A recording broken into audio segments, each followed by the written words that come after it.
Pagbasa mula sa aklat ni Propeta Amos. Noong mga araw na iyon, hinarap ni Amasias ang saserdote sa Betel, si Amos. Bulaan kang propeta, magbalik ka na sa Juda. Doon ka maghanap buhay sa pamamagitan ng iyong panghuhula. Huwag ka nang manghuhula rito sa Betel. Narito ang pambansang templo at dito sumasamba ang hari. Sumagot si Amos, hindi ako propeta. Hindi ko ito hanap buhay. Ako'y pastol at nag-aalaga rin ng mga punong igos. Ngunit inialis ako ng Panginoon sa gawaing iyon at inutusang magsalita para sa Kanya sa mga taga-Israel. Ang salita ng Diyos. Pag-ibig mo'y ipakita, iligtas kami sa dusa. Aking naririnig magmula sa poon ang sinasalita. Sinasabi niyang ang mga lingkod niya'y magiging payapa. Kung mangagsisisi at di nababalik sa gawang masama, ang nagpaparangal sa pangalan niya'y kanyang ililigtas. Sa ating lupain ay mananatili ang kanyang paglingap. Pag-ibig mo'y ipakita, iligtas kami sa dusa. Ang pagtatapatan at pag-iibig ay magdadaupalad, ang kapayapaan at ang katwiray magsasamang ganap. Sa balat ng lupa'y pawang maghahari yaong pagtatapat, at ang katarungan na may maghahari mula sa itaas. Pag-ibig mo'y ipakita, iligtas kami sa dusa. Gagawing maunlad ng Panginoong Diyos itong ating buhay. Ang mga halaman sa ating lupa'i bubungang mainam. Sa harapan niya yaong maghahari pawang katarungan. Magiging payapat susunod ang madla sa kanyang daan. Pag-ibig mo'y ipakita, iligtas kami sa dusa. Pagbasa mula sa sulat ni Apostol San Pablo sa mga taga-Efeso. Magpasalamat tayo sa Diyos at Ama ng ating Panginoong Hesukristo. Pinagkalooban niya tayo ng lahat ng pagpapalang espiritual dahil sa ating pakikipag-isa kay Kristo. At sa atin ngang pakikipag-isang ito, hinirang na niya tayo bago pa nilikha ang sanlibutan upang maging banal at walang kapintasan sa harapan niya. Dahil sa pag-ibig ng Diyos, tayo'y kanyang iniligtas upang maging mga anak niya sa pamamagitan ni Hesukristo. Iyan ang kanyang layunin at kalooban. Purihin natin siya dahil sa kanyang kahangahangang pagkalinga sa atin sa pamamagitan ng kanyang minamahal na anak. Tinubos tayo ni Kristo sa pamamagitan ng kanyang kamatayan at sa gayoy pinatawad na ang ating mga kasalanan. Gayon kadakila ang pag-ibig na ipinadama niya sa atin. Binigyan niya tayo ng karunungan at kabatiran upang lubos nating maunawaan ang kanyang lihim na panukala na isa sa katuparan sa pamamagitan ni Kristo pagdating ng takdang panahon. Ang panukalang ito ay pag-isahin kay Kristo ang lahat ng nasa langit at nasa lupa. Ang salita ng Diyos. Salamat sa Diyos. Ang mabuting balita ng Panginoon ayon kay San Marcos. Noong panahong iyon, tinawag ni Jesus ang 12 at sinugong 12. Binigyan niya sila ng kapangyarihang magpalayas ng masasamang espiritu at pinagbilinan. Sa inyong paglalakbay, huwag kayong magdala ng anuman maliban sa tungkod, ni pagkain, balutan, salapi sa inyong lukbutan o bihisan ay huwag kayong magdala. Ngunit magsuot kayo ng panyapak.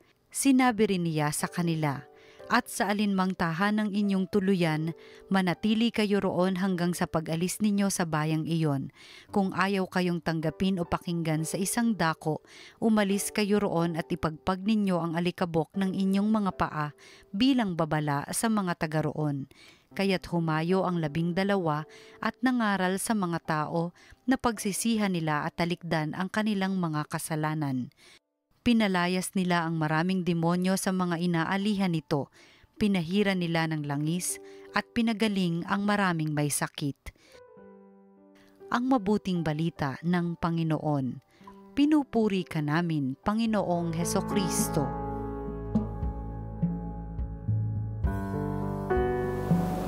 Sunday readings, July 14, 2024, and 3 to Ang Diyos ay hindi kumikilos na mag-isa. Kaya niya naman. At siguro mas madali kung mag-isa lang siya kikilos. Pero ini-involve niya ang iba sa kanyang mga gawain. Kaya nga gumawa ang Diyos ng isang bayan upang siya ipakilala sa ibang mga bansa. Ginawa niya ang bayan ng Israel. At iyo kanyang hinubog ang bayang ito na sana sila ang maging maliwanag sa ibang mga bansa. Pero sa kasamang palad, hindi nila ginawa ang kanilang misyon. Ganon din si Jesus. Hindi siya kumilos na mag-isa lang. Ang unang ginawa niya ay naghanap siya ng mga kasama at in-involve niya ang mga kasamang ito sa kanyang misyon. Tinawag niya 12 na mga apostol. Ibig sabihin, mga taong ipadadala.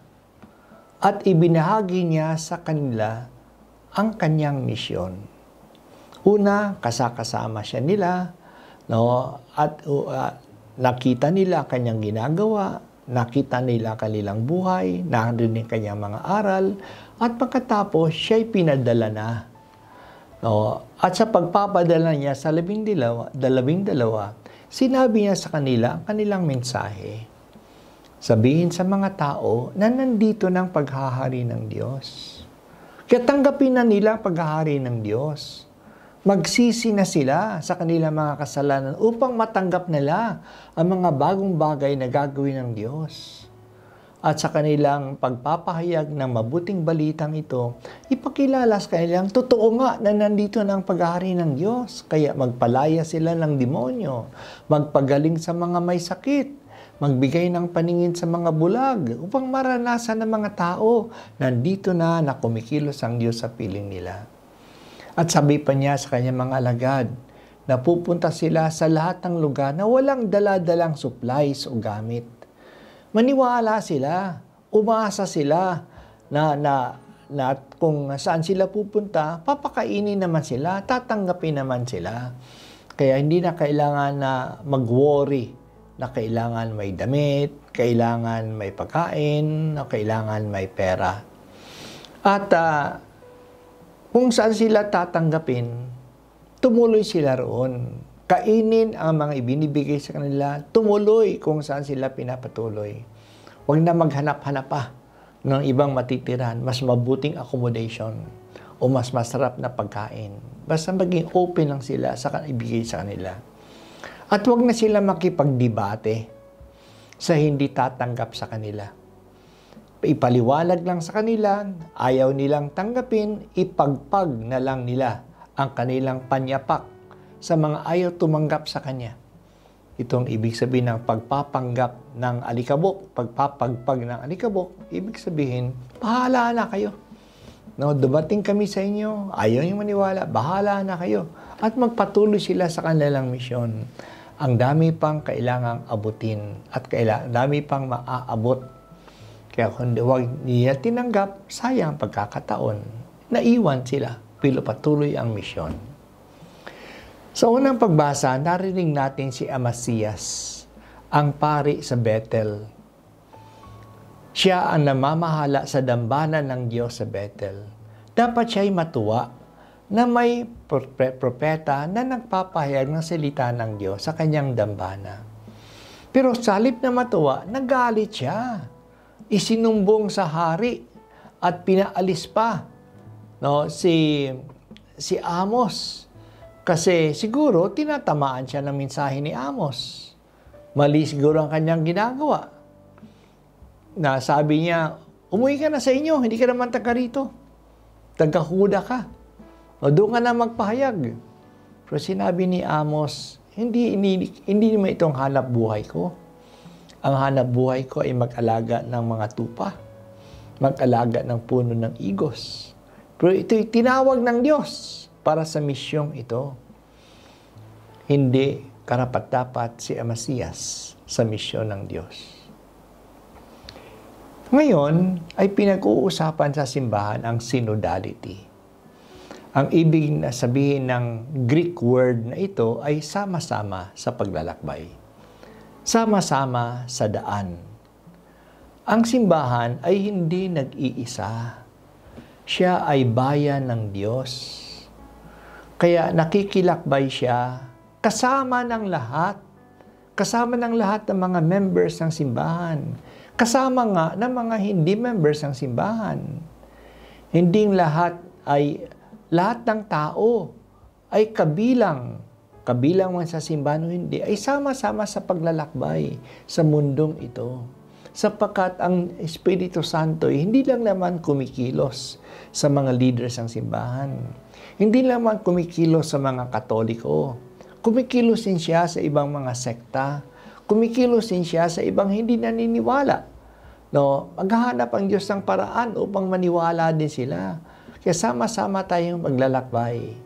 Na ibig sabihin na nagkakaisa tayo at makiisa tayo tungo sa misyon. Tungo sa misyon. Kaya may 3 bagay dyan. Communion, participation, mission. We are in communion. Nakikiisa tayo. Sama-sama tayo. For participation, makipag-isa tayo. Makipag-isa para sa ano? Para sa misyon.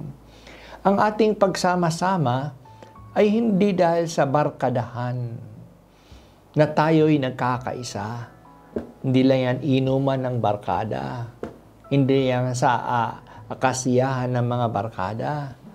May isagsasama-sama tayo kasi may patutunguhan tayo. May gawain tayo. At yan nga yung misyon para sa atin. At ang synodality ay nagsimula na noong panahon pa ni Jesus. Kaya nga hindi si Jesus gumawa ng misyon niya na mag-isa. Hindi siya kumilos ng siya lang. Kumilos siya ng kasama ng iba. At dahil sa kasama ng iba, kuminsan mas mabagal. Kailangan paturuan yung iba. Pero isama siya sa kanyang misyon. Kaya may kasabihan nga, African proverb, if you want to walk fast, walk alone. If you want to reach more people, if you want to sustain the mission, walk with others.